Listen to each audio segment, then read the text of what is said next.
নমস্কার দর্শক, আমার ইউটিউব চ্যানেলে আপনাদের সকলকে স্বাগত জানাই।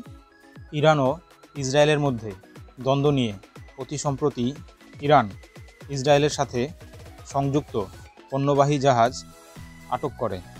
ইরানের Islamic revolutionary guard corps navy strait of হরমাজের কাছাকাছি, যার মধ্যে 17 জন ভারতীয় ছিল।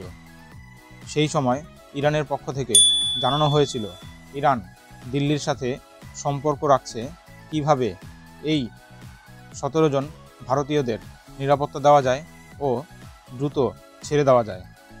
ভারতে ইরানের রাষ্ট্রদূত ইরাজ ইলাহি ঘোষণা করলেন, ভারতীয় ক্রিউ মেম্বার সহ এমএসসি এরাইস জাহাজ যা ইরান আটক করেছিল তারা এখন মুক্ত, যেতে পারে তারা।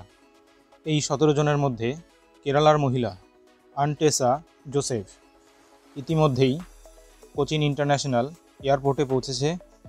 মিনিস্ট্রি অফ এক্সটার্নাল অ্যাফেয়ার্স নিশ্চিত করেছে জোসেফের ফেরার কথা এবং তারা চেষ্টা করছে বাকি 16 জনকে যত দ্রুত সম্ভব ফিরিয়ে আনা যায়। বিদেশমন্ত্রী এস জয়শঙ্কর এ বিষয়ে ইরানের কর্তৃপক্ষের সাথে আলোচনা করেছে কিভাবে কূটনীতিকভাবে এই সমস্যার সমাধান করা যায়।